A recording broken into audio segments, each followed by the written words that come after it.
ইসমাইল মির্জা শুভরাত্রিতে আপনাদের সবাইকে স্বাগত জানাচ্ছি। আজ আমরা কথা বলবো জাতীয় ঐক্য নিয়ে, এবং এই বিষয়ে কথা বলবার জন্য আমাদের সাথে দুজন অতিথি রয়েছেন। আমাদের সকলের পরিচিত মুখ, গণফোরামের নির্বাহী সভাপতি অ্যাডভোকেট সুব্রত চৌধুরী রয়েছেন আমাদের আজকের আয়োজনে, যিনি জুলাই আন্দোলনের একজন বড় কণ্ঠযোদ্ধা এবং তিনি পথযোদ্ধাও বটে। আমি স্বাগত জানাই অ্যাডভোকেট সুব্রত চৌধুরী আপনাকে। রয়েছেন আরেকজন বিশিষ্ট ব্যক্তিত্ব, দৈনিক ইত্তেফাকের নির্বাহী সম্পাদক, রাজনীতি বিশ্লেষক, সিনিয়র সাংবাদিক জনাব সালাউদ্দিন রয়েছেন আমাদের সাথে। প্রিয় দর্শক, আমরা জাতীয় ঐক্যের কথা বলছিলাম এবং সেই ঐক্যের প্রশ্নে নিয়েই কিন্তু আলোচনা করতে গিয়ে প্রথমে যেটি বলতে হয় সেটি হচ্ছে, আমি অ্যাডভোকেট সুব্রত চৌধুরীর দিকেই আলোচনা শুরু করব। সেটি গত 5ই আগস্ট আওয়ামী সরকারের পতনের পর এবং শেখ হাসিনা পালিয়ে যাবার পর পরবর্তীতে আমরা দেখেছি আওয়ামী লীগ এবং তাদের সাথে যে জোট ছিল, 14 দলীয় জোট ছিল, সেই জোট ছাড়া দেশের আপামর জনতা, রাজনৈতিক দল, কৃষক, শ্রমিক, মেহনতি মানুষ সকলেই কিন্তু একটা ঐক্যবদ্ধভাবে আওয়ামী সরকার সহ তার নানা রকম অপকর্মের বিচার, তাকে যাতে দেশে ফিরতে দেওয়া না হয়, বহু কিছু আমরা দেখেছি এবং সেখানে একটা ঐক্যবদ্ধতার অবস্থান আমরা দেখেছি। গত কিছুদিন আগে প্রফেসর ডক্টর মোহাম্মদ ইউনূস যখন তারেক রহমান সাহেবের সাথে লন্ডন বৈঠকে একটা টার্নিং পয়েন্ট বলা চলে দেশের রাজনীতিতে একটা আলোচনা হলো, তারপর আমরা দেখেছি দেশের আরেকটি যেটা দ্বিতীয় প্রধান দলে যদি বলি আমরা, জামায়াতে ইসলাম, তারা কিন্তু যে তাদের বক্তব্যের মধ্যে তারা সন্তুষ্টি প্রকাশ না করে তারা যেটা বলেছেন যে প্রফেসর ডক্টর ইউনূস তাদের নিরপেক্ষতা বজায় রাখতে পারেনি। আর ছাত্রদের যেটি সংগঠন দল এনসিপি, তারা বলেছেন যে একটি দলের প্রতি মনে হচ্ছে যে বিশেষভাবে একটা সুবিধা বা প্রাধান্য দেবার অবস্থান চলছে। তো আমরা 5ই আগস্টের শেখ হাসিনার বিদায়ের পর, আওয়ামী সরকারের পতনের পর, যে সরকার জেল জুলুম, হত্যা, গুম, অর্থ পাচার, দেশের এহতম কোনো অন্যায় করে যায়নি, তারপর আমরা যে ঐক্যবদ্ধ ছিল সেই ঐক্যবদ্ধর অবস্থানটাকে এখন কিছুটা একটু পরিবর্তিত মনে হচ্ছে। আপনি কীভাবে দেখেন? ধন্যবাদ সালাউদ্দিন ভাই, আমাদের খুবই ঘনিষ্ঠ মানুষ।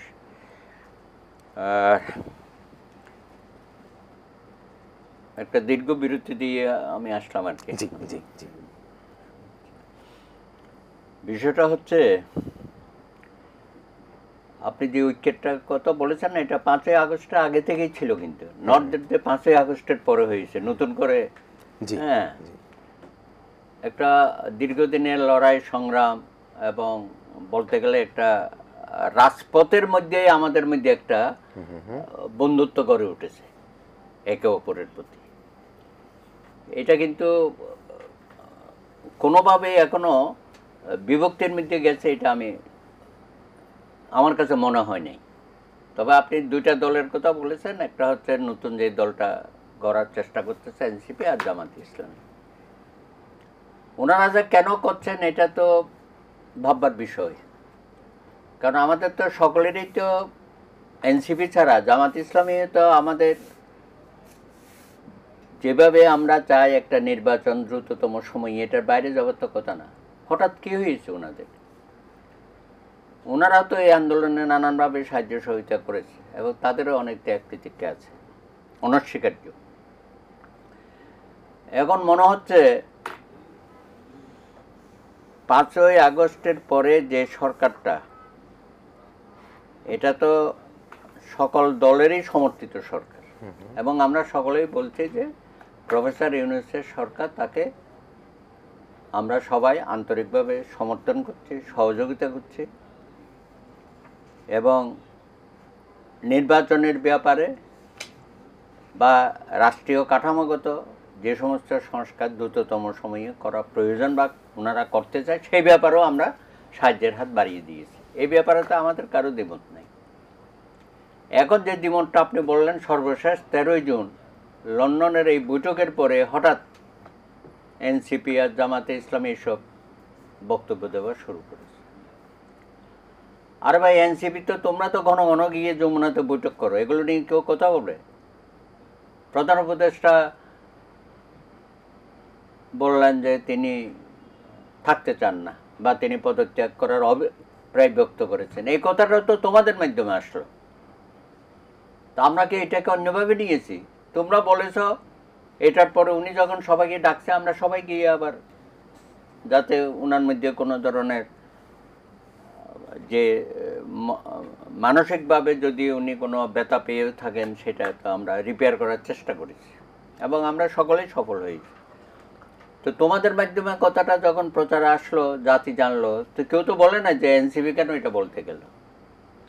ইভেন জামাতে ইসলামীও তাদের বিভিন্ন ইস্যু নিয়ে তাদের নিবন্ধন থেকে শুরু করে হাইকোর্ট সুপ্রিম কোর্টে যে মামলাগুলো ছিল সেগুলোর ব্যাপারে তারাও তো নানানভাবে ওখানে গিয়েছে, কথাবার্তা বলেছে। আমরা কি কেউ এগুলো নিয়ে প্রশ্ন করেছি? বিএনপিও যমুনাতে গিয়ে কথাবার্তা বলেছে, এককভাবে বলেছে, তবে যৌথভাবে সবাই মিলিয়ে আমরা গেছি। এগুলো নিয়ে কেউ কিন্তু কথা বলে নাই। কিন্তু আপনি যেটা বললেন টার্নিং পয়েন্ট, দেশের মধ্যে যে একটা উত্তেজনা বিরাজ করছিল, কবে নির্বাচন হবে, আদৌ নির্বাচন হবে কিনা। ইউনূস সাহেবকে অনেকে বলতেছে যে আপনি 5 বছর থাকেন, বা আপনার যা সংস্কার করা প্রয়োজন সব সংস্কার করার পরে আপনি নির্বাচন দেবেন। তো এই ব্যাপারে যখন একটা বিএনপি এবং বিএনপির সাথে আমরা যুগপথে ছিলাম, তাদের মধ্যে এগুলো নিয়ে একটা মিশ্র প্রতিক্রিয়া হয়। তখন আমরা সকলে মিলে সিদ্ধান্ত নিলাম যে আমরা সকলে এখন এক বাক্যে সারা দেশে আমাদের যে সভা সমাবেশ হবে সেখানে আমরা বলবো যে ডিসেম্বরের মধ্যে নির্বাচন দিতে হবে। আপনারা জানেন যে এই ব্যাপারে কিন্তু সরকার খুবই ব্যতিব্যস্ত হয়ে গেল, যে বিএনপির নেতৃত্বে যেসব দল আছে সবাই মিলে আমরা বলছি ডিসেম্বর।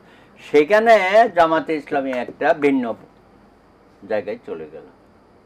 তারা বলল না, সরকার যখন প্রয়োজন মনে করবে বা জুনের মধ্যে নির্বাচন, ওই জায়গায় চলে গেল। আরেকটা ইস্যু তারা বলল স্থানীয় সরকার নির্বাচন তারা আগে চায়।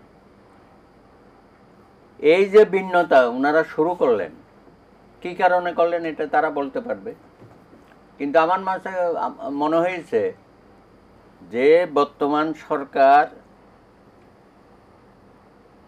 তার আশেপাশে যারা ক্ষমতার অংশীদার, তার মধ্যে জামাতে ইসলামী অনেক সুবিধা পাচ্ছে ক্ষমতায় না থেকেও। অনেকেই মনে করে যে বিএনপি বোধহয় অংশীদারিত্ব বেশি, কিন্তু বাস্তবতায় হচ্ছে জামাতে ইসলামের অংশীদারিত্ব বেশি হয়ে গেছে বিভিন্ন জায়গায়, জেলায় উপজেলায় পর্যন্ত।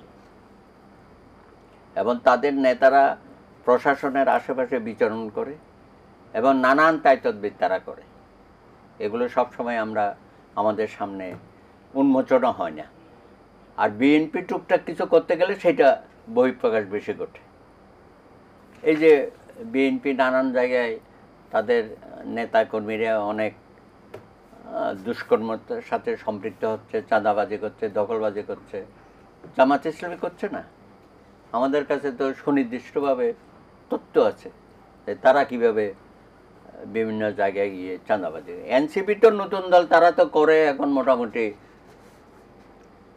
একটা চাঁদাবাজ দল হিসাবে তো পরিচিতি লাভ করা শুরু করে দিয়েছে। দুর্ভাগ্য এটা। তো সুতরাং এনসিপি এবং জামাতে ইসলামীর সুর কেন যে এক জায়গায় মিলে যাচ্ছে এবং নির্বাচনটা দেরি করে হলে পরে তাদের এই যে ক্ষমতার কাছাকাছি থাকার যে সুযোগটা সেটা অব্যাহত থাকবে, এবং এনসিপি মনে করছে যে এর মধ্যে তারা দলটা আরও গুছিয়ে ফেলতে পারবে এবং নানান ধরনের অসংলগ্ন বক্তব্য তারা দিচ্ছে। এমনকি তারা বলে বেড়াচ্ছে যে বিএনপি 50 থেকে 100টার বেশি সিট পাবে না, তারা সরকার গঠন করবে। মানে আজগুবি সব কথাবার্তা বলা শুরু করেছে। ভালো, এগুলো যতই বলবে তাদের আরও এটা জনসম্মুখে এটা প্রকাশিত হবে। তবে জামাতের ব্যাপারে আমাদের একটু বোধহয় সতর্ক হওয়া উচিত। কারণ ওনারা যখন এইসব কথাবার্তা বলে তখন মনে হয় যে জামাত একটা গণতান্ত্রিকভাবে নির্বাচিত এবং বাংলাদেশ যে আশাবাদ আমরা করছি বা যে সম্ভাবনা সৃষ্টি হয়েছে জুলাই গণ অভ্যুত্থানের পরে, সেই সম্ভাবনাটা সঠিকভাবে কার্যকর করার ক্ষেত্রে বিএনপির চেয়ে বেশি কে আন্তরিকতা হবে কারণ তাদের দায়িত্ব তো বেশি, এবং স্বাভাবিকভাবে জনগণের মধ্যে এটা মানে প্রতিষ্ঠিত যে একটা সুষ্ঠু নির্বাচন হলে হয়তো বিএনপি আগামী দিনে সরকার গঠন করবে। এখন বিএনপি যদি সরকার গঠন করে, তারা তো 15-17 বছর ক্ষমতার বাইরে ছিল, তো তাতে জামাতে ইসলামী বা এনসিপির এত গাত্রদাহ কেন? তোমরাও নির্বাচনে আসো, সেই নির্বাচনে যদি তোমরা ভালো করতে পারো সরকার গঠন করবে, না হয় অপোজিশনে থাকবে বা কম সংখ্যক আসন নিয়ে সংসদে যাবে। তো এই যে এখানে তারা যে পদে পদে বাধা সৃষ্টি করছে, আপনি সেটাই বলছেন যে আমাদের ঐক্যটা বোধহয় একটা ভঙ্গুর অবস্থায় চলে গেছে। এই দেখেন জাতীয় ঐক্যমতের ওখানে যে আলোচনাগুলো হয়, আমরা সবাই এক বাক্যে এক কথা বলি, এনসিপি আর জামাত কিন্তু ওখানে বোঝাই যায়, প্রকাশ্যে তারা তাদের মধ্যে একটা তাদের ভাষাগত এবং বিভিন্ন কর্মসূচির ব্যাপারেও দেখি যে একটা ঐক্যমত নিজেদের মধ্যে হয়ে গেছে। তো এগুলো করে আসলে তো দেশটাকে বেশি দূর অগ্রসর করে নিয়ে যাবো না। এখন একটা সারা দেশে এই বৈঠকটার পরে, লন্ডন বৈঠকের পরে যে একটা শান্ত পরিবেশ সৃষ্টি হয়েছে, এটা শুধু নির্বাচনের জন্য না, এটা গণতান্ত্রিক এবং প্রশাসন, আইনশৃঙ্খলা বাহিনী তারা যাতে সুষ্ঠুভাবে ইউনূস সাহেবের পাশে থেকে কাজ করতে পারে, সেটা কিন্তু একটা সুফল ইতিমধ্যে আমরা পাচ্ছি। এবং এটা আপনি আর্থিক খাতেও দেখেন, সেখানেও একটা যে অস্থিরতা চলছে, সেটা হঠাৎ করে মনে হচ্ছে যেন একটু শান্ত হয়ে আসছে, সবাই কাজে মনোযোগী হচ্ছে। আমাদের আইনঙ্গনও যে একটা অস্থিরতা ছিল, সেটাও ধীরে ধীরে কমে আসছে। বিশ্ববিদ্যালয়গুলোতে যে একটা পড়াশোনার পরিবেশটা নষ্ট হয়ে গিয়েছিল, এবং এই নতুন তরুণ ছাত্ররা বা ছাত্রত্ব শেষ হয়েছে, তারা যে এখন রাজনীতির মাঠে বিচরণ করছে, সেটা করতে গিয়েও বিশ্ববিদ্যালয় বা কলেজের মধ্যে একটা অস্থিরতা আছে। কিন্তু 13 জুনের পরে আমার কাছে মনে হয়েছে সব জায়গায় একটা শৃঙ্খলতা ফিরে আসবে, এবং এটা আমাদের প্রয়োজন আগামী দিনে পথ চলার ক্ষেত্রে। নিশ্চয়ই আমরা কথা বলছিলাম একটা টার্নিং পয়েন্ট নিয়ে 13 জুন, এবং দাদা খুব চমৎকারভাবে অ্যাডভোকেট সুব্রত চৌধুরী বিশ্লেষণ করলেন। সালাউদ্দিন ভাই, আপনার সাথে একটু শেয়ার করে রাখি, অ্যাডভোকেট সুব্রত চৌধুরী জুলাই বিপ্লবের আগে যখন এই অনুষ্ঠানে আসতো, প্রত্যেকটা অনুষ্ঠানে মনে হতো যে তার ক্ষুরদার বক্তব্য, তার সাহসী বক্তব্য, আসলে এরকম নির্মোহ ব্যক্তিত্বরা যখন থাকে সমাজে, তখন কিন্তু হাসিনা সরকার টিকে থাকতে পারে, কিন্তু বেশি দিন টিকে থাকতে পারে না, সেটি কিন্তু আমরা দেখেছি। এবং দাদাকে আমি ধন্যবাদ জানাতে চাই তার নির্মোহ বক্তব্য আলাপ আলোচনা করবার জন্য। আমি আপনার কাছে একটু আসি, আমরা ঐক্যের কথা বলছিলাম, এবং ঐক্যের কথা বলতে গিয়ে যেটি হচ্ছে যে আমরা যেটি লন্ডন বৈঠক, সেই বৈঠক হওয়ার পরে দুটি মিশ্র প্রতিক্রিয়া, ভিন্ন প্রতিক্রিয়া আমরা দেখেছি জামায়াত ইসলাম এবং আমরা এনসিপির কাছ থেকে। কিন্তু দেশের যে অবস্থা, যেটা অ্যাডভোকেট সুব্রত চৌধুরী বলল, যে আমরা যখন ঐক্যমত্য কমিশনের মিটিংয়ে যাই আর সবাই যখন এক কথা বলে, তখন দেখা যায় ওই দুটি দল একটা ভিন্ন কথা বলবার চেষ্টা করে। তাহলে একটা জাতীয় ঐক্যমত, ঐক্য, জাতীয় নির্বাচন, সকলের মধ্যে একটা গণতন্ত্র, অধিক গণতন্ত্র কীভাবে সম্ভব হবে? আপনার বিশ্লেষণ কি? না, আমি শুরুতেই দাদার প্রতি একটু শ্রদ্ধা জানিয়ে রাখি। দাদা একজন প্রগতিশীল রাজনৈতিক নেতা, দীর্ঘকাল ধরে আমাদের এই দেশে গণতন্ত্রের যে সংগ্রাম, আইনের শাসনের যে সংগ্রাম, তার অন্যতম ব্যক্তিদের একজন উনি, এবং সুপ্রিম কোর্ট আইনজীবী সমিতির উনি নির্বাচিত নেতা, এবং বর্তমানে সিনিয়র আইনজীবীদের একজন। দাদার সঙ্গে আমার দীর্ঘ সম্পর্ক। আপনি যে আলোচনাটা শুরু করলেন, দাদা তার বিস্তারিত মোটামুটি বলেছেন। দেখেন, এটা তিনটা বিষয় না কিন্তু এই সরকার, একটা হলো ঐক্য, একটা হচ্ছে সংস্কার, আর একটা হলো নির্বাচন। এই ঐক্যটা আমরা দেখতেছি যে বিএনপি, জামাত এবং এনসিপি তারা যেন পরস্পরের মতো শত্রুর মতো আচরণ করছে। আপনি যদি সোশ্যাল মিডিয়া যান, দেখবেন তাদের লাখো কর্মী আওয়ামী লীগের দুর্নীতি, দুঃশাসন নানান জুলুমের চিত্র তুলে ধরার বদলে তারা তাদের এই 3 দলের লাখো কর্মী মাঠে নেমে পড়েছে কিভাবে এনসিপিকে ঘায়েল করবে, কিভাবে জামাতকে ঘায়েল করবে, কিভাবে বিএনপিকে ঘায়েল করবে। দৃশ্যত একটা ঐক্য, একটা সমঝোতার পরিবেশের মধ্য দিয়ে যাচ্ছে। কি এমন ঘটনা ঘটলো যেখানে জামাত এবং বিএনপি তারা পরস্পরের দীর্ঘকালের মিত্র, তারা একটা জোটের মধ্যে ছিল এবং সর্বশেষ তারা যে সরকার থেকে বিদায় হইল এই সরকারটাও ছিল তারা 4 দলীয় ঐক্যজোট, তার মধ্যে জামাত একটা গুরুত্বপূর্ণ অংশীদার ছিল, তাদের 2 জন সরকারের মন্ত্রীও ছিলেন। কি এমন ঘটনা ঘটলো যারা একে অপরের বিরুদ্ধে নামবে? কোনো ঘটনাই আমাদের চোখে পড়ে না। একটা জিনিস বিশ্লেষণ করলে পাই, ক্ষমতার মোহ। এই যে ক্ষমতার মোহ জাগছে, এটি হচ্ছে জুলাইয়ের গণঅভ্যুত্থানের চেতনার পরিপন্থী। আপনি যত চেতনার কথা বলেন, আপনার কাজ হয়ে গেছে চেতনার বিরুদ্ধে। এগুলো বন্ধ করতে হবে। কেন বন্ধ করতে হবে? ওই ফ্যাসিবাদ যেন আর ফিরে না আসে। এখন দেন লন্ডনের বৈঠক, সকলে তো স্বাগত জানানো উচিত ছিল। তারেক রহমান কি অবস্থায় লন্ডন চলে যেতে হয়েছে, এবং আজকে প্রায় 20 বছরের উপর হবে দাদা, 2008 সালের আগে। কত বছর হলো ভাই? প্রায় 19-20 বছর হয়ে গেছে। প্রায় 20 বছরের মতো উনি একটা নির্বাসিত জীবন যাপন করেন। উনি বিদেশ ছিল, ওনার ভাইয়ের মৃত্যু ঘটছে, আসতে পারে নাই। মা জীবন মৃত্যুর সন্ধিক্ষণে বহুকাল ছিল, আপনি তো দেখেছেন, কারাগারে ছিল, আসতে পারে নাই। একটা মানুষের কি দুঃখ যন্ত্রণা থাকে এটা আপনি কল্পনা করতে পারবেন না। কি ধরনের নির্যাতন 111 সময় তার উপর দিয়ে গেছে, আপনি কল্পনাও করতে পারবেন না। এবং সেই তারেক রহমান একদিনও বিচ্যুত হয় নাই। সে তারপরে লন্ডন থেকে ধীরে ধীরে এই আন্দোলনকে নানানভাবে সংগঠিত করার এবং তার দলকে সংগঠিত করার চেষ্টা করছে। এখন এরকম একজন নেতা, একটা দলের চেয়ারপারসন, যিনি লন্ডনে আছেন, এটা তো সৌজন্যতা। তারেক রহমানের সঙ্গে ডক্টর ইউনূসের দেখা হবে, এটা হচ্ছে রাজনৈতিক সৌজন্যতা, এটাই জনগণ অভ্যুত্থানের চেতনা। যদি দেখা না হইতো এটা গণতান্ত্রিক অসহিষ্ণুতা হইতো, এটা সভ্যতা বিরোধী কাজ হইতো। এই দেখাটাকে সবাই স্বাগত জানানো উচিত ছিল। আপনি দেখেন, এই দেখায় অনেক সংকটের সমাধান, একটা অস্থিরতা ছিল। বেশ কিছু ছাত্র দলের কয়েকজন নেতা খুন হলো, এর বিরুদ্ধে তারা মাঠে নামলো। আপনার ইশরাক আদালতের রায়ে নির্বাচিত হইল। হ্যাঁ, আদালতের রায় ভুল রায়। আমি দেখলাম কয়েকজন এরকম নানান ব্যাখ্যা দিচ্ছে।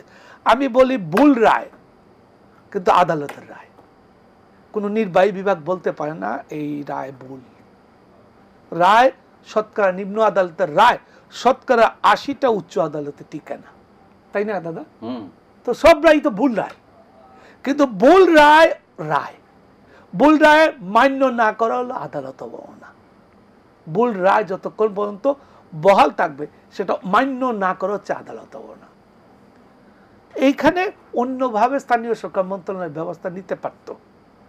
তারা এই মামলায় পক্ষভুক্ত হইতে পারত। তারা পক্ষ না, তারা পক্ষ হইয়া বলতো যে আমরা এই নির্বাচিত স্থানীয় সরকার বাতিল করে দিয়েছি,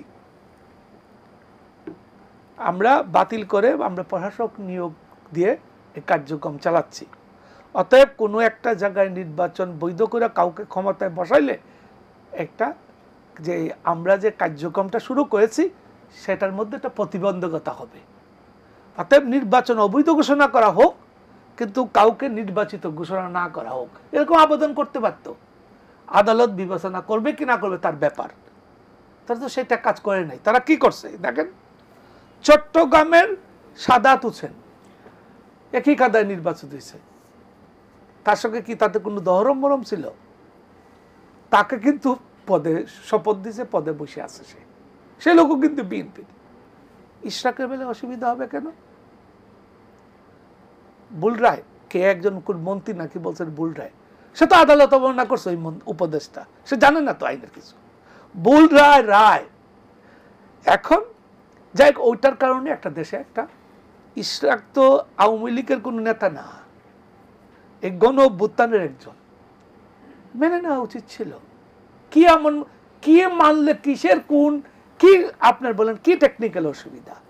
তাইলে আপনি দেখেন ইশরাককে একটা মেয়র হিসাবে মান্য করা যাচ্ছে না, এটা তরুণ প্রজন্মের একটা উদীয়মান ছেলে। তা বিএনপি কেন সন্দেহের মধ্যে রাখবে না যে একটা মেয়র ছাড়তে চায় না, ক্ষমতা ছাড়বে? আপনি বুঝেন বিষয়টা, তো সন্দেহ তো থাকবেই। তো এই অস্থিরতাটা ডক্টর ইউনূস সাহেব বিচক্ষণতার সঙ্গে ওনার নিয়ে যুদ্ধকে উনি এটা সমাধান করে ফেলছেন। উনি কি বলছেন? উনি নিরপেক্ষতার একটুকু বিচ্যুতি ঘটান নাই। উনি কি বলছেন? যদি বিচার কার্যক্রম দৃশ্যমান অগ্রগতি লাভ করে, সংস্কার কার্যক্রম যদি দৃশ্যমানভাবে এগিয়ে যায়, ঈদের আগে নির্বাচন হইতে কোনো বাধা নেই। আরে এখনো তো নির্বাচন হইতে বাধা নেই যদি বিচার কালকে শেষ হয়ে যায়। মানে বিচার তো আসলে সাধারণত বিচার তো ট্রাইব্যুনাল একটা ধাপ, তারপরে আপনার অ্যাপিলেট ডিভিশন যাবে, এটা সরাসরি। অন্যান্য মামলা কিন্তু ট্রাইব্যুনালে যাবে না, ওগুলো বিচার কিন্তু ওগুলা নিম্ন আদালতে আছে বা তদন্তাধীন আছে, ওগুলো ম্যাজিস্ট্রেট কোর্টে যাবে, জজ কোর্টে যাবে, তারপরে ওগুলা ট্রাইব্যুনালে যাবে না, ওগুলো আসবে হাইকোর্টে, তারপরে যাবে অ্যাপিলেট ডিভিশন। 20-25 বছর লাগতে পারে। আমরা কি নির্বাচন 20-25 বছর বসে রাখবো? তাহলে ইউনূস সাহেব যেটা ইঙ্গিত করেছেন, আমরা যেটা সবাই মেনে বুঝি, সেটা হলো ট্রাইব্যুনালের বিচারটা যদি দৃশ্যমান হয়ে যায়, আপনি হিসাব করে বের করেন না, যুদ্ধ অপরাধ ট্রাইব্যুনালের বিচার শুরু হওয়ার পরে কতদিনের মধ্যে, 6-7 মাসের মধ্যে শেষ হয়ে গেছে।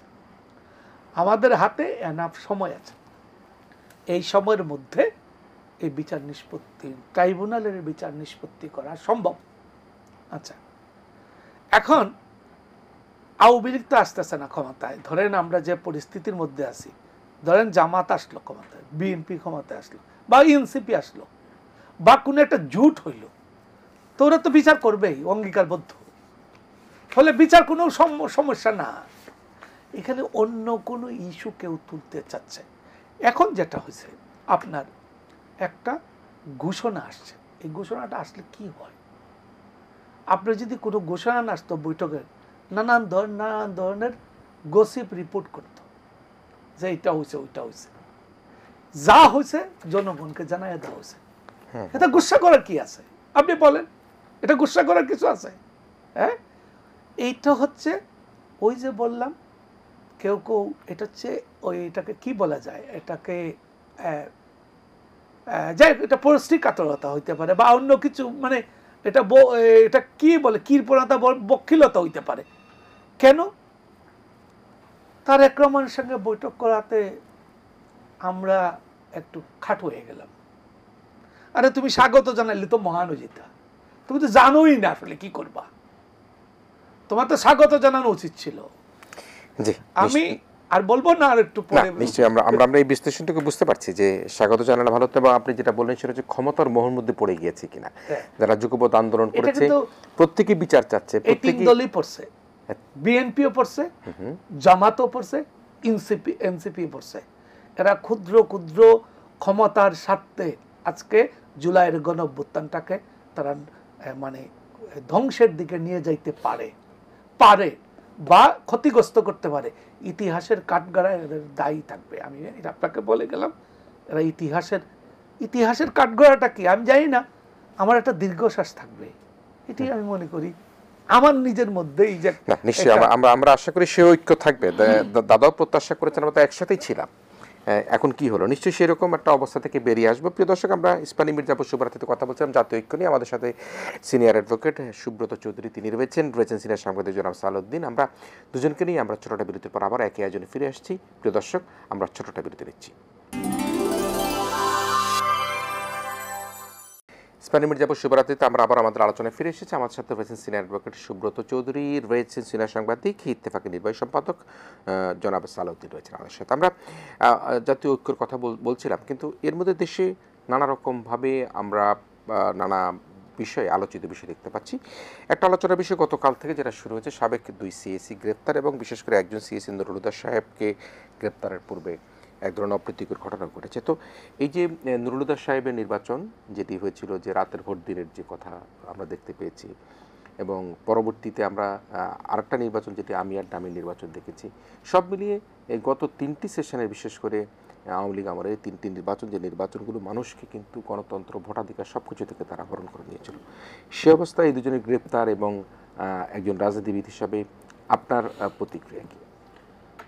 না, বিষয়টা তো শুরু হয়েছিল 2014 দিয়ে, রাকিব উদ্দিন। জি, তখন তো তাদের ভূমিকা আমরা দেখেছি। সে সময়ে বোধহয় দুই একটা জায়গায়, যদ্দূর আমার মনে পড়ে, নারায়ণগঞ্জের মেয়র ইলেকশনে, তো ওখানে একটা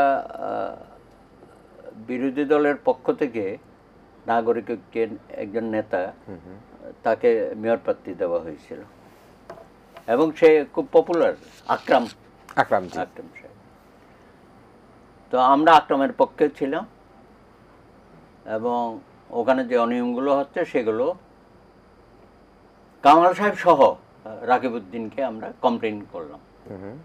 উনি আমাদেরকে আশ্বস্ত করলো যে হ্যান্সপোথ আপনারা যা বললেন আমরা দেখতেছি। ওই দিন ইলেকশন ডেট, কিন্তু বাস্তবে উনি কোনো কার্যকরী পদক্ষেপ নিল না। সেদিন থেকে আমার কাছে ব্যক্তিগত মনে হয়েছে একজন সিএসপি অফিসার, এবং সে নাকি প্রশাসক হিসেবে ভালো, তার সুনাম আছে, কিন্তু ওই চেয়ারে বসে, প্রধান নির্বাচন কমিশনারের চেয়ারে বসে উনি যে তার অতীত ভুলে গিয়ে সরকারের সাথে যে যোগসাজশে একটা নির্বাচন করছে, মেয়র স্থানীয় সরকার ইলেকশন, তো 2014 সম্ভবত এটা 5ই জানুয়ারি বোধহয়, না? হ্যাঁ, তার হাত দিয়ে যে নির্বাচনটা হলো তো আমরা তো দেখলামই, এবং তার আশেপাশে যারা ছিল সবাই মিলে এগুলো করেছে। আর 2018-তে তো আমরা দুইজন একেবারে খুব কাছাকাছি ছিলাম এই নুরুল হুদার নেতৃত্বে। টাইম টু টাইম আমরা গেছি, উনিও অগ্রণী ভূমিকা পালন করেছে। তার যে ব্যবহার, আচার আচরণ একেবারে অগ্রহণযোগ্য। শুনেছি তিনি জয়েন্ট সেক্রেটারি হিসাবে রিটায়ারমেন্টে গেছিলেন, পরবর্তী পর্যায়ে শেখ হাসিনা তাকে সচিব পদমর্যাদায় রিটায়ারমেন্ট বেনিফিট সহ দিয়েছেন, তারপর আইনে এখানে বসাই দিয়েছে। এখন আমাদের আশা ছিল যে শেখ হাসিনার কমিটমেন্ট, প্রতিশ্রুতি, আমাদের সাথে যে আলাপ আলোচনা হইলে যে আমাকে বিশ্বাস করেন, আমি বঙ্গবন্ধুর কন্যা, আমি কোনো কারচুপির নির্বাচন করব না, সুষ্ঠু নির্বাচন হবে, আপনারা আসেন। 2বার আমাদের সাথে বৈঠক হয়েছে, অন্যান্য দলের সাথে। আমরা আশ্বস্ত হয়ে গেলাম, কিন্তু যখন দেখলাম যে লেভেল প্লেইং ফিল্ড করতে পারলো না, এবং নানান ঝামেলা, আওয়ামী লীগের লোকজন, আমাদের নেতা কর্মী এবং সরকার গ্রেপ্তার করা, এমনকি আমাদের প্রার্থীদেরকেও কি বলে বাতিল করে দেওয়া, নমিনেশন পেপার। আচ্ছা, বাতিল করে দিচ্ছ, সেগুলো যখন তার কাছে আপিল করা হয়, সেগুলো আপিল সে রিজেক্ট করে। হ্যাঁ, সেই রায়ের বিরুদ্ধে যখন আমাদের লোকজন কোর্টে যায়, কোর্টও দেখি সরকার যা চায় সেভাবেই করে। প্রায় 30 জন আমাদের ক্যান্ডিডেট বিএনপি সহ ইলেকশন করতে পারলো না। তো পদে পদে বিপত্তি সে সৃষ্টি করলো। বারবার আমরা তার কাছে যাচ্ছি, কমপ্লেন করতেছি, বিএনপি সহ। তার বলতে একটু স্পষ্ট করবেন দর্শকদের সুবিধার জন্য, নুরুল হুদা সাহেবের কথা বলছেন? হ্যাঁ, নুরুল হুদা, জি। মানে অস্বাভাবিক আচরণ করতো আর কি। সে কথাবার্তার মধ্যে তার একটা অ্যাগ্রেসিভ দেখলাম, এবং যখন তার সাথে মিটিং হইতে অনেক সময় পুলিশ কর্মকর্তাদেরও ডাকতো, তাদেরও আচরণ দেখলাম যে আমাদের কথার কোনো মূল্যায়ন নেই। ডক্টর কামাল হোসেনের নেতৃত্বে আমরা গেছি, সেখানে সে কোনো ধরনের পজিটিভ কথা বলে না। পরে তো কামাল সাহেব একবারে টেবিল চাপড়িয়ে কথা বলে উঠে বেরিয়ে আসলো। তারপরে পুলিশ সদস্যরা দেখলাম যে এমন বিমানতাসুলভ আচরণ শুরু করেছে, কারণ নুরুল হুদা আসলে কাউকে থামাচ্ছে না। এটা তো আপনারা জানেন যে ওই সময়ে এসটিমাম, হ্যাঁ, সে সমস্ত কলকাঠি নায়ক, মহানায়ক ছিল, সমস্ত প্রশাসনের লোকজনদের নিয়ে গণভবনে পর্যন্ত মিটিং করেছে, অফিসার্স ক্লাবে মিটিং করেছে। মানে অস্বাভাবিক সব কর্মকাণ্ড আমরা তখন দেখেছি 2018 ইলেকশনে। তো সর্বশেষ তো আমরা দেখলাম যে নুরুল হুদার নেতৃত্বে কী ধরনের ইলেকশন হলো, এবং পাশাপাশি যেসব সচিবরা কাজ করেছে, 2014 সচিব বলেন, 2018 সচিব মানে নির্বাচন কমিশনের সচিব, ওই সময় তো হেলাল বলে একজন ছিল। তারপর তো পরের নির্বাচনে তো আমরা কেউ যাই না, সেটা তাদের মতো আমি তুমি ডামি ইলেকশন করেছে আওয়ালের নেতৃত্বে। আওয়াল বোধহয় গ্রেপ্তার হয় নাই এখনো, কিন্তু আওয়ালও হয়েছে, শুধু আওয়াল হয়েছে আর নুরুল হুদা সাহেব হয়েছে, কাজী হাবিবুল আওয়াল আর নুরুল হুদা। এই নিউজটা বোধহয় সঠিক না। আচ্ছা, জানি না, আপনারা এটা একটি মাত্র পত্রিকা করেছে, কিন্তু এটার পরে আর এটা আচ্ছা, যাক, নুরুল হুদা সাহেব তো আমরা প্রকাশ্যে দেখতে পেয়েছি হয়েছে, কিন্তু আওয়াল ঠিক আছে, ঠিক আছে। কিন্তু কথা হচ্ছে তারা যে পাপটা করেছে এই পাপের তো প্রায়শ্চিত্ত করতে হবে, তো সেটা হলো বিচার করা। তো এই মব জাস্টিস যেটা শুরু হয়ে গেছে এটা মানা যায় না, এটা আইনের শাসনের পরিপন্থী, বিচারের পরিপন্থী। সুতরাং যেখানে আমরা একটা নতুন বাংলাদেশের স্বপ্ন বা নতুন বাংলাদেশ গড়ার জন্য আমরা সবাই কমিটেড, সেখানে বিচ্ছিন্নভাবে এইসব ঘটনা ঘটবে, বাড়ি ঘরে হামলা হবে, 32 নম্বরে বাড়ি ঘুরিয়ে দেবে, তারপরে ওই যে তো ঘটনা ঘটলো গাজীপুরে, জি, এগুলো অগ্রহণযোগ্য। আমি তো একবার বলে ফেলেছিলাম যে ভাই তোমরা তো অভ্যুত্থান করেছো, এখন যা শুরু করেছো তো এটা তো বুলডোজার বিপ্লব হয়ে গেল, তাদের নাম দিছিলাম আর কি। তো এখন আবার মব ইনজাস্টিস হয়েছে অনেকগুলো, সেনা বাহিনীর অফিস থেকে বললো তারা মব জাস্টিস আর অ্যালাউ করবে না। হ্যাঁ, রংপুরের ঘটনায় তো আমরা একটু আশ্বস্ত হয়েছিলাম যে তখন, কিন্তু হঠাৎ করে কালকে আরেকটা ঘটনা ঘটে গেল। তো এগুলো সমাজের জন্য তো একটা অস্থিরতার সৃষ্টি করবে এবং মানুষও তো নিরাপদ বোধ করবে না। তো আপনি যে প্রশ্নটা আসলে করেছিলেন যে এই 3টা নির্বাচনের সাথে যারা সম্পৃক্ত, সরকারের সাথে যোগসাজশে, বিশেষ করে শেখ হাসিনার নির্দেশে তারা যে নির্বাচন ব্যবস্থাকে ধ্বংস করেছে, সেইখানে তাদের বিচার হওয়া উচিত। অতীতে আমরা কিন্তু কোনো দিনই কোনো নির্বাচন কমিশন সম্পর্কে হাজারো আমাদের অভিযোগ ছিল, মামলা মোকদ্দমা হয়েছে, কিন্তু কখনো তাদের বিরুদ্ধে আইনগত ব্যবস্থা নেওয়া বা ফৌজদারি কার্যক্রম গ্রহণ করা কোনো দিনই হয়নি। কিন্তু এইবার এই 3টা কমিশনার, আমিও তাদের বিরুদ্ধে আইনগত ব্যবস্থা নেওয়ার পক্ষে, এবং ইতিমধ্যে সেটা শুরু হয়েছে। এবং আপনারা জানেন যে উপদেষ্টা পরিষদে একটা সিদ্ধান্ত হয়েছে তাদের, যে এই 3 কমিশনের মধ্যে যারা ছিল তারা যে অনিয়মগুলো করেছে সেটার জন্য একটা উচ্চ পর্যায়ের কমিটি হবে। কমিটি হবে বললে তো হবে না ভাই, আপনারা কার্যক্রম শুরু করেন, না হলে তো পাবলিক শুরু করে দিয়েছে, তাদের তো থামাইতে হবে।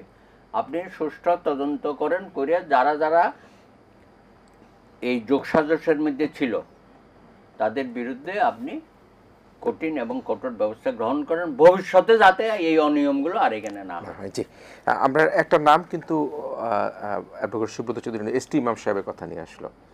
আমরা শুনেছি এবং এটা তো সত্যি কথা যে ডিসি এসপি সাহেবদেরকে ফোন করে নির্বাচনের ফলাফল কী হবে সেটি কিন্তু নির্ধারণ করে দেওয়া হয়েছিল। এই প্রধানমন্ত্রীর কার্যালয়ে গুরুত্বপূর্ণ ব্যক্তি এসটি ইমামের নেতৃত্বে কথা বলা হয়েছিল, এবং নির্বাচনের যে কারচুপি, সেই কারচুপি তো মনে হয় আমার কাছে যে বাংলাদেশের ইতিহাস কেন, এই সাবকন্টিনেন্টের ইতিহাসে সবচেয়েতে যে একেবারে দুর্নীতির যে জায়গা, সে জায়গাটা নিয়ে গেছিলো। তো এই 3 নির্বাচনের সঙ্গে যুক্ত যারা, তাদের প্রত্যেকের বিরুদ্ধেই কিন্তু মামলা হয়েছে, শেরেবাংলানগর থানা মামলা হয়েছে। এবং কে এম নুরুল হুদা সাহেবের কথা বলতে গিয়ে অ্যাডভোকেট সুব্রত চৌধুরী তার ব্যক্তিগত অভিজ্ঞতার কথা না, ওনার অভিজ্ঞতা আছে।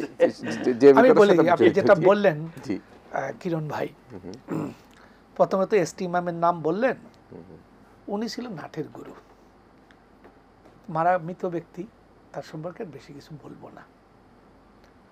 আর নুরুল হুদা ইতিহাসের একজন জঘন্য ঘৃণিত ব্যক্তি, কিন্তু নুরুল হুদা শুভবুদ্ধি সম্পূর্ণ মানুষের সহানুভূতি পেয়ে গেছে। কেন? যে ঘটনা বাংলাদেশের সমাজ, সভ্যতা, সংস্কৃতি এরকম ঘটনা গ্রহণ করে না। সরকার নুরুল হুদাকে কারাগারে পাঠিয়েছে, সরকার যদি একটা শুভবুদ্ধি সরকার হয়, যারা তাকে বেজ্জতি করেছে একই সঙ্গে তাদেরকেও কারাগারে পাঠাবে। তারা ওখানে নুরুল হুদার কাছে মাপ চাইয়া যদি মুক্তি পায় পাবে, তাহলে আমাদের এই যে সভ্যতার একটা সংস্কৃতি গড়ে উঠবে। নুরুল হুদার সম্পর্কে অনেক কথা বলছেন, আমি কয়েকটা কথা বলে নেই। আজকের আওয়ামী লীগের শেখ হাসিনার পালিয়ে যাওয়াটা পিছনেও নুরুল হুদার অবদান আছে। দেখেন, শেখ হাসিনা যেমন বিরোধী দলকে কোনো স্পেস দেয় নাই, নুরুল হুদাও কোনো স্পেস দেয় নাই। নুরুল হুদাকে তার ইতিহাসটা যদি দেখেন, পটুয়াখালী জেলা আওয়ামী লীগের নির্বাচন পরিচালনা কমিটির সভাপতি ছিল নুরুল হুদা। সে অবসরে যাওয়ার পরে পটুয়াখালী জেলা আওয়ামী লীগের নির্বাচন পরিচালনা কমিটির সভাপতি ছিল 2014। এই লোকটা হইছে আওয়ামী লীগের মানে যিনি একটা দলের একটা জেলার জেলা নির্বাচন পরিচালনা কমিটির সভাপতি ছিল। তিনি হলেন প্রধান নির্বাচন কমিশনার। শুধু তিনি তো লুটপাটও করেছেন, কি কি কারণে করছেন এটা বিস্তৃত বলবো না, আর ফাঁকে উনি একটা কাজও, ওনার ভাইস্তাকেও উনি এমপি বানাইছেন। তা আপনি দেখেন নুরুল হুদা ইতিহাসের জঘন্য ব্যক্তি কেন? 2014 সালের নির্বাচনে বিরোধী দল অংশ নেয় নাই, 2024 সালের নির্বাচনে অংশ নেয় নাই, 2018 সালের নির্বাচনে বাংলাদেশের সমস্ত রাজনৈতিক দল অংশ নিয়েছিল। কি একটা সুবর্ণ সুযোগ ছিল, কিন্তু শেখ হাসিনা এবং নুরুল হুদা কোন স্পেস দেয় নাই। একই সঙ্গে দাদা এখানে আছেন বলে এই কথাটা বলতেছি, এটা প্রসঙ্গক্রমেই আসে। উচ্চ আদালত কিছু বেআইনি কাজ করেছে, দাদা একজন সিনিয়র আইনজীবী হিসেবে বলতেছি। দাদা জানেন জাস্টিস সাহাবুদ্দিনের একটা রায় আছে, অ্যাপিলেট ডিভিশনের রায়। এই রায় এখন পর্যন্ত বহাল, কেউ উল্টাইতে পারে নাই। রায় কি? তফসিল ঘোষণার পর নির্বাচনী কোনো কার্যক্রমে কোনো আদালত হস্তক্ষেপ করতে পারবে না। নির্বাচন বিজয়ের পর ট্রাইব্যুনালে যাবে, কিন্তু এর মধ্যে নির্বাচনী প্রসেসকে কোনো বাধাগ্রস্ত করতে পারবে না। দেখেন, আইনের বিধান ছিল এবং এটা চিরকালই এরকম একটা প্রথাও ছিল, একটা দল একাধিক ব্যক্তিকে নমিনেশন দেয় এবং একটা দল জোটের প্রার্থীকেও নমিনেশন দেয়। প্রথমে তার দলকে দিবে, পরে জোটের সঙ্গে আলোচনা করে জোটের প্রার্থীকেও দিতে পারে, কিন্তু চূড়ান্ত যাকে প্রতীক দিবে, যার নামে চূড়ান্ত বরাদ্দপত্র, আইনের মধ্যে বলা আছে চূড়ান্ত বরাদ্দপত্র যাকে দিবে সেই হচ্ছে তার চূড়ান্ত প্রার্থী, বাকিদের মনোনয়ন আপনি বাতিল হয়ে যাবে।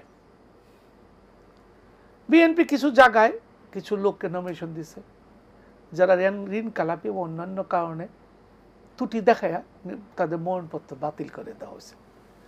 তো ওখানে বিকল্প প্রার্থী ছিল, বিকল্প প্রার্থীদের মধ্যে থেকে একজনকে চয়েস করে তাকে প্রতীক বরাদ্দ দেওয়ার জন্য চিঠি দিছে। কোর্টে মামলা করছে, যে লোকটা প্রথমে মনোনয়নপত্র বাতিল করছিল, ত্রুটিজনিত কারণে তার মনোনয়নপত্র বাতিল হয়েছে, তারপরে তার মনোনয়নপত্র আবার বৈধ করাই দিছে। সে কোর্টে গেছে, কোর্ট চুপ করে দিয়েছিল, তার বৈধ হয়েছে। এবার সে আইসা কোর্টের কাছে গিয়ে বলছে আমার ওই ঋণ খেলাফির ইয়েটা ব্যাংক থেকে, বাংলাদেশ ব্যাংক থেকে ক্লিয়ার করে দিল। এবার সে কোর্টে গিয়ে বলল যে আমি প্রথম নমিনেশন পাইছিলাম, অথবা আমার অধিকার প্রতিষ্ঠিত হয়েছে।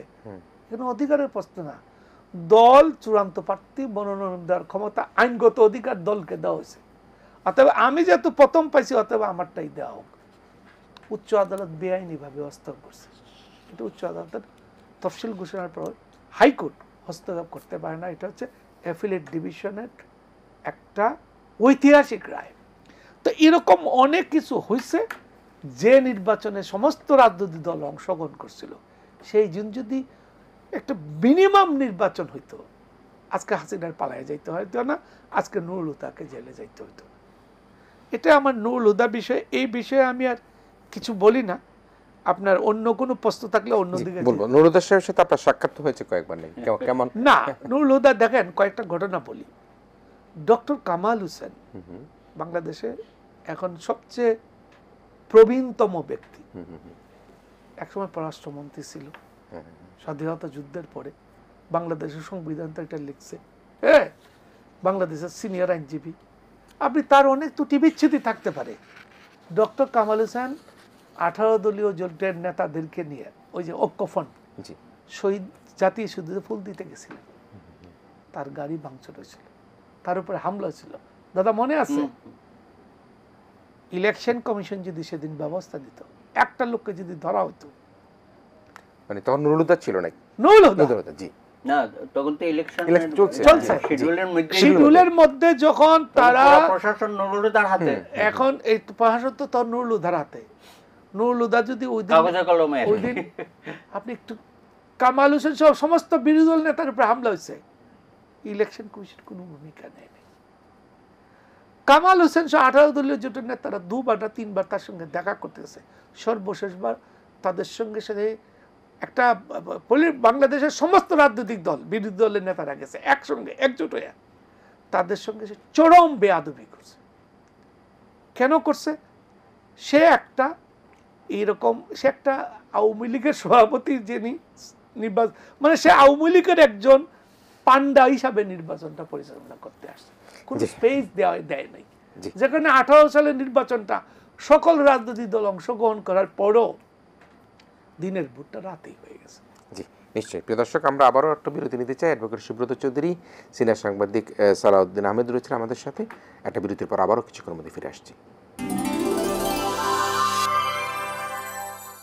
ইসমাইল মির্জা শিবরাত্রিতে আমরা আবারও ফিরে এসেছি। আমাদের সাথে অতিথি হিসেবে রয়েছেন গণফোরামের নির্বাহী সভাপতি অ্যাডভোকেট সুব্রত চৌধুরী, দৈনিক ইত্তেফাকের নির্বাহী সম্পাদক, সিনিয়র সাংবাদিক জনাব সালাউদ্দিন আহমেদের সাথে এই আলোচনায় যুক্ত থেকে শেষ মুহূর্তের আলোচনার জন্য আমি একটা প্রশ্ন করি, দুজনকে ছেড়ে দিচ্ছি। সেটি হচ্ছে যে বিএনপি স্থায়ী কমিটির সদস্য সালাউদ্দিন আহমেদ জাতীয় ঐক্যমত কমিশনের আলোচনার মধ্যে তিনি বলেছেন যে যত আলোচনাই করি না কেন, সারাদিন আলোচনা করে কোনো ফল যদি না আসে তাহলে সেটা হবে হতাশাজনক, এবং সে হতাশার কথা তিনি ব্যক্ত করেছেন ঐক্যমত কমিশনের জায়গায়। আর নুরুল হক নূর তিনি বলেছেন জাতীয় ঐক্যমত কমিশন যেভাবে আলোচনা চলছে তাতে কিয়ামত পর্যন্ত শতভাগ ঐক্যমত আসা যাবে না বলে তিনি মন্তব্য করেছেন। এদিকে নিশ্চয়ই অ্যাডভোকেট সুব্রত, আপনি দেখেছেন যে এনসিপি গতকালকে তাদের যে নিবন্ধন সেটি তারা সাবমিট করেছেন, শাপলা প্রতীক চেয়েছেন। আবার নাগরিক ঐক্যও কিন্তু কেটলির পরিবর্তে তারা শাপলা প্রতীকের জন্য তারা আবেদন করেছেন। আমরা এনসিপির মুখ্য সংগঠক নাসিরুদ্দিন পাটোয়ারিকে দেখেছি যে সাংবাদিকদের তিনি বলেছেন 400 আসনের মধ্যে তারা নির্বাচনের মধ্যে 300 আসনে তারা জয়লাভ করার আশাবাদ ব্যক্ত করেছেন। এই সব মিলিয়ে জনাব সালাউদ্দিন আহমেদ, বিএনপি স্থায়ী কমিটির সদস্য নুরুল হক নূর, অন্যদিকে নাসিরুদ্দিন পাটোয়ারি 300 আসনে বিজয় লাভ করার আশাবাদ ব্যক্ত, আপনি কীভাবে দেখছেন? না, এখন যার যার তো মতামত স্বাধীনভাবে তারা ব্যক্ত করতেই পারে, কেউ তো কাউকে বাধা দিচ্ছে না। তবে আমার অবজারভেশন হচ্ছে আলোচনাটা দীর্ঘস্থায়ী হয়ে যাচ্ছে। কিছু কিছু সংস্কার রাজনৈতিক দলগুলোর সাথে আলোচনা করার দরকার নেই। পুলিশ সংস্কার, প্রশাসনিক সংস্কার, বিচার বিভাগের সংস্কার, এগুলোতে পলিটিক্যাল পার্টি তো খুব বেশি বলার থাকবে না, তো এগুলো কেন আপনারা করে ফেলেন না? তারপরে নির্বাচন কমিশনের যে সংস্কারগুলো, এগুলো তো করাই যায়, এগুলো কেউ অপোজ করবে না। তো সেখানে একটা তারা ধীরে চলতেছে। আর এখানে যে আলোচনা হচ্ছে গত কয়েকদিন ধরে, আরও 1 সপ্তাহ 1.5 সপ্তাহ চলবে, সেটা হচ্ছে জুলাই চার্টার। সেখানে তো একমাত্র পর্বতের মুশিক প্রসবের মতো হয়েছে। এখন যেটা ঐক্যমত হয়েছে সেটা হচ্ছে 70 অনুচ্ছেদ। হ্যাঁ, সেখানে আপনার অর্থবিল আর আস্থা ভোট, এইটাতে লিমিট করে দেওয়া হয়েছে। হ্যাঁ, আর এর বাইরে সংসদ সদস্যরা কথা বলতে পারবে, এইটা ঐক্যমত হয়েছে। বাকিগুলো তো সব ঝুলে আছে, তাই না? এখন পরপর 2বার, এটা তো অনেকেই বলছে পরপর 2বার। বিএনপি আবার সেটা গ্যাপ দিয়ে আরও রাখতে চায়। তারপরে উচ্চকক্ষ থাকবে কিনা সেটাও ফাইনাল করতে পারি নাই। তারপরে নারী আসনের 100 যে বৃদ্ধি পাবে, সেটা কি আগের মতো অর্নামেন্টাল থাকবে না ডাইরেক্ট ইলেকশন হবে, তো কোনোটাই তো ফাইনাল হচ্ছে না, সব ঝুলে ঝুলে আছে। রাষ্ট্রপতি নির্বাচন, সেখানে আপনার ইউনিয়ন পরিষদের মেম্বার চেয়ারম্যানরাও ভোট দেবে, উপজেলার লোকজনও ভোট দেবে। এটা একটা অদ্ভুত সব বিডি সিস্টেমের মধ্যে চলে যাচ্ছে। তো সেখানে তো ঐক্যমত হবার কিছু। আর সবচেয়ে যেটা বেশি বিতর্ক হচ্ছে জাতীয় সাংবিধানিক কমিশন, যেটাকে বলা হচ্ছে এনসিসি। এনসিসি, হ্যাঁ, তো সেটা তো ওই আপনার জামাতে ইসলামী আর এনসিপি তারা তো এটার পক্ষে জোরালো অবস্থান নিছে, আর বিএনপি সহ আমরা বলতে যে না, সব কিছুই তো পার্লামেন্টের মধ্যেই আছে, এখানেই তো কমিটি হয়, তো আবার নতুন করে আরেকটা এনসিসি এটা রাখার দরকারটা কি? তাহলে তো এখানে রাষ্ট্রপতিও থাকবে, প্রধান বিচারপতিও থাকবে, তারা ওখানে বসে ডিসিশন দেবে, তো সেগুলো তো কোনো আইন আদালতে প্রশ্নও করা যাবে না। আবার স্পিকারও যদি ওখানে বসে কোনো ডিসিশনে সই করে, সেটা আবার সংসদে আলোচনা হতে পারবে কি না, এগুলো কতগুলো বাইন্ডিংস থেকে যাবে। তো এগুলো নিয়ে বিতর্ক হচ্ছে। সুতরাং এখনও পর্যন্ত আমরা তেমন কোনো ঐক্যমতে পৌঁছাতে পারিনি। অথচ জুলাই সনদটা করার আমিও ব্যক্তিগতভাবে মনে করি এটা হওয়া উচিত, মিনিমাম যতটুকু হয় সেটা নিয়ে একটা করা দরকার, এবং একটা দিক নির্দেশনা আমাদের থাকতে হবে আগামীতে যারা সরকার গঠন করবে এটা যেন আবার 3 জোটের রূপরেখার মতো না হয়। হারিয়ে না যায় যাতে। সুতরাং আমাদের তো অতীত অভিজ্ঞতা খুবই খারাপ আর কি। হ্যাঁ, তো এইবার আমরা সেই পথে হাঁটতে চাই না। জুলাই সনদে আমরা অবশ্যই সই করব। মাননীয় প্রধান উপদেষ্টা বলেছেন যতটুকু ঐক্যমত হবে সেটা তারা জুলাই সনদে অন্তর্ভুক্ত করবে। তো আমার মনে হয় এটা এক সপ্তাহের মধ্যে এটা গুছিয়ে ফেলা। অনেক আলাপ হয়েছে এবং আলাপের পরিধি এত বিস্তৃত হয়ে গেছে, এখন ওখানে বসে কার থেকে কে বেশি দ্বিমত পোষণ করতে পারে সেটাই একটা শো হয়ে গেছে, দ্বিমতের জায়গা হয়ে গেছে। হ্যাঁ, এবং আমাদের মিডিয়াগুলো যে যত বেশি দ্বিমত করতেছে ওইটাই বেশি ফোকাস হয়ে যাচ্ছে আর কি। এর মধ্যে তো আমার গণফোরাম পার্টিতে আবার ওয়াকআউটও করেছে, তার সময় কম দেব ইত্যাদি ইত্যাদি। তো যাই হোক, মোটামুটি একটা অনেক দিন ধরে তো আমরা পার্লামেন্টের প্রসিডিংগুলো তো সুযোগ হয় না, এখন এখানে একটা মিনি পার্লামেন্ট হয়েছে, এটা আমরা খুব এনজয় করতেছি। কিন্তু সালাউদ্দিন সাহেব ভালোই বলেছে যে এখান থেকে তো একটা রেজাল্ট বের করে আনতে হবে।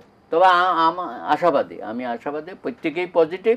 হ্যাঁ, তর্ক বিতর্ক হয়েছে, ভালোই হয়েছে, সবাই মিলেই আমরা আলোচনা করেছি, জাতীয় দেখলো, এবং এটা কিন্তু আপনার ভিটিভিতে লাইভ দেখিয়েছে, এটা নতুনত্ব একটা আসছে।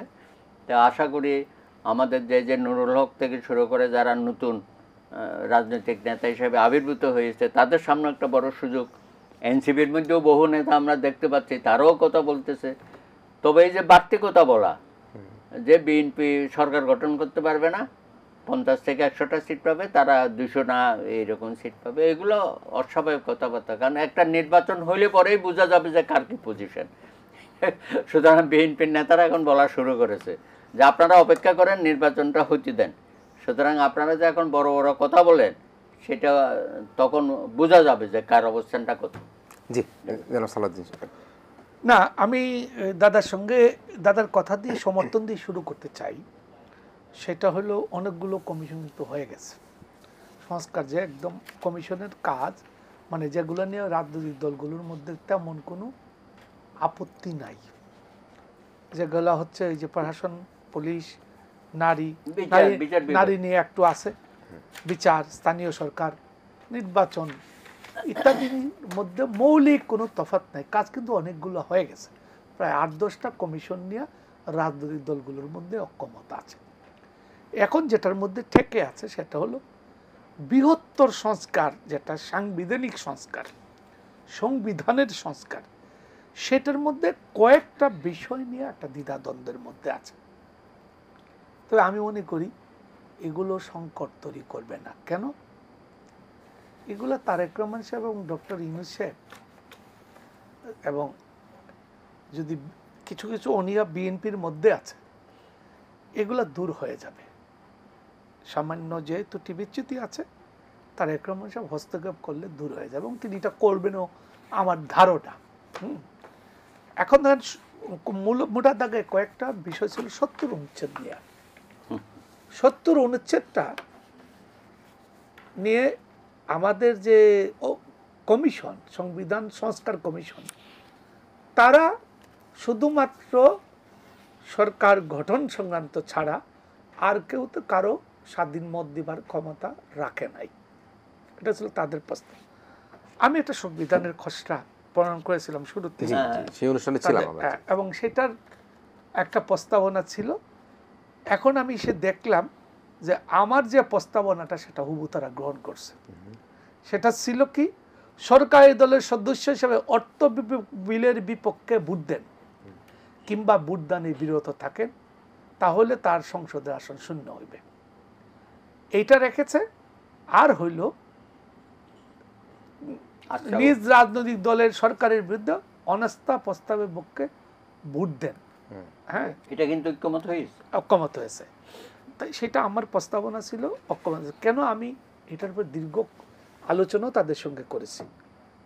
আমাদের বাজেট অর্থ বিল এখানে নিয়ে অনেকে খণ্ডিত আলাপ করে যে একটা ঘটনা ঘটেছে, একেবারে শেষ মুহূর্তের সময় শেষ হয়ে যাচ্ছে। জি, একটা ঘটনা বাংলাদেশে হয়েছিল জননিরাপত্তা আইনের ক্ষেত্রে। ওই আইনকে অর্থ বিল হিসাবে উপস্থাপন করা হচ্ছিল, সেটা কিন্তু উচ্চ আদালত টিকে নাই, এটা অর্থ বিল না বলে ঘোষণা করছে। সেই জন্য অনেকে শঙ্কা করতেছে। তো কারণ হলো অর্থ বিল মানে বাজেটও যদি সরকার পাশ করতে না পারে তাহলে দেশ তো অচল হয়ে যাবে। সেজন্য এই দুটি ছাড়া আর রাজনৈতিক দলের সরকার গঠন এবং সরকারের প্রতি আস্থা অনাস্থা এগুলা যদি আপনি এই ফ্রিস্টাইল করে দেন, তাহলে একটা সরকার টিকবে না। এখানে আরো কয়েকটা বিষয় নিয়ে আছে যে আনুপাতিক হারে জাতীয় সংসদ নির্বাচন হইল, এই সরকার যে সরকার কোনোদিন সরকার গঠন করতে পারবে না কেউ। এটা জামায়াত ইসলাম বলে আসছে আর কি। ফলে আনুপাতিক হারে উচ্চকক্ষ হইতে পারে, কিন্তু যে নির্বাচনের মাধ্যমে একটা সরকার গঠিত হইতে হবে, এটা প্রত্যক্ষ জনগণের প্রত্যক্ষ ভোটে বর্তমানে যে সনাতন পদ্ধতি, এই পদ্ধতিতে হওয়া বলে আমি উত্তম মনে করি। নতুবা আমাদের দেশে একটা বিরাট সংকটের মধ্যে পড়ে যাবে। আরো কয়েকটা বিষয় আছে, আপনার হাতে বোধহয় সময় কম, সেই জন্য অন্য একদিন অন্য কোনো একটা শুভক্ষণে কথা বলবো। আজকে শেষ করে দিই। জি জি, প্রিয় দর্শক, আমরা একেবারেই সময় সংক্ষিপ্ততার জন্য কথা বলার সুযোগ দিতে পারলাম না। আমি ধন্যবাদ জানাচ্ছি অ্যাডভোকেট সুব্রত চৌধুরীকে, গণফোরামের নির্বাহী সভাপতি, নির্ম আলোচক এবং দৈনিক ইত্তেফাকের নির্বাহী সম্পাদক সিনিয়র সাংবাদিক জনাব সালাউদ্দিনকে আজকের আয়োজনে যুক্ত থেকে আমাদেরকে জাতীয় ঐক্য নিয়ে তাদের নানা বিশ্লেষণ করবার জন্য। তবে একটা কথা সঠিক, সেটি হচ্ছে যে বাংলাদেশের বর্তমান যে পরিস্থিতি, সেই পরিস্থিতিতে কিন্তু যারা ফ্যাসিজম করে গিয়েছে, যারা দিনের ভোট রাতে করেছে, যারা আমি আর ঢামি নির্বাচন করেছে, যারা বাংলাদেশ থেকে অর্থ পাচার করেছে, লুটের রাজত্ব করেছে, গুম খুন হত্যার রাজত্ব করেছে, তাদের বিরুদ্ধে কিন্তু সবাই কিন্তু একমত আছে, ঐক্যমত আছে। এখন শুধু হচ্ছে কি একটা গণতান্ত্রিক অগ্রযাত্রার মধ্যে, জাতীয় নির্বাচনের মধ্যে দিয়ে একটা গণতান্ত্রিক সরকার প্রাপ্তির জন্য আমাদের অপেক্ষায় থাকা, এবং সেই অপেক্ষার পালা নিশ্চয়ই অল্প কিছুদের মধ্যে দূর হয়ে যাবে। আমরা একটা সরকার পাবো, এবং সেই সরকার যে জুলাই সনদে স্বাক্ষর করবে, সেই সনদের আলোকেই তারা কিন্তু পরবর্তী দেশ পরিচালনা করবে। এই প্রত্যাশা রেখে আমাদের আজকের আয়োজন ইস্পানি মির্জা শুভরাত্রি এটাই শেষ করছি।